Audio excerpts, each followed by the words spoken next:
In every way, South Africa is a land of contrasts. For the tourist, there are stunning coastlines, exotic landscapes, deserts and mountains. There are also wildlife safaris, cosmopolitan cities, Zulu villages, and a fascinating mix of people. All this makes South Africa a popular travel destination. But the country's extremes are visible in other ways. It is, as Archbishop Desmond Tutu said, the Rainbow Nation, a country with a huge diversity of races, cultures and languages.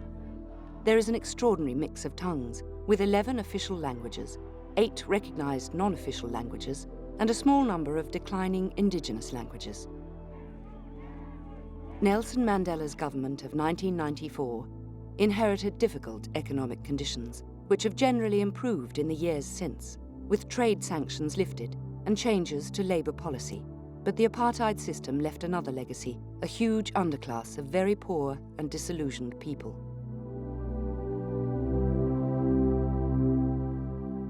One half of South Africans live below the poverty line, and almost a quarter of potential workers cannot find employment.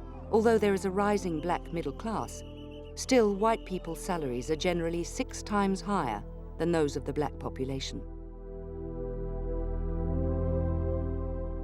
Political unrest and strikes are an inevitable result.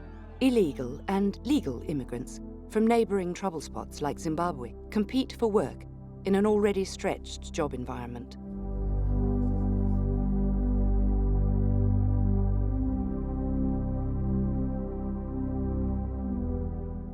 In 2008, 250,000 South Africans died of AIDS. The country has the highest infection rate in the world, with more than 5 million people affected by the virus. The inaction of successive governments, dating from the apartheid era, must take much of the blame for this tragic situation. Nelson Mandela himself has expressed his regret that so many other issues occupied his government, while AIDS remained in the shadows. Mandela's own vigorous AIDS campaigning and a shift in current government thinking on vaccines could go some way to at least arresting the spread of AIDS. On the positive front, South Africa occupies a better position in the world since the end of apartheid. The country was warmly welcomed back into the fold, rejoining the Commonwealth in 1994 and enjoying healthy diplomatic relations with many nations. No longer a pariah on the sporting field, the nation has settled back into international sporting, proudly hosting the 2010 FIFA World Cup. We are working hard in the African continent. I'm 28 years now in FIFA, and we started our development programs in Africa.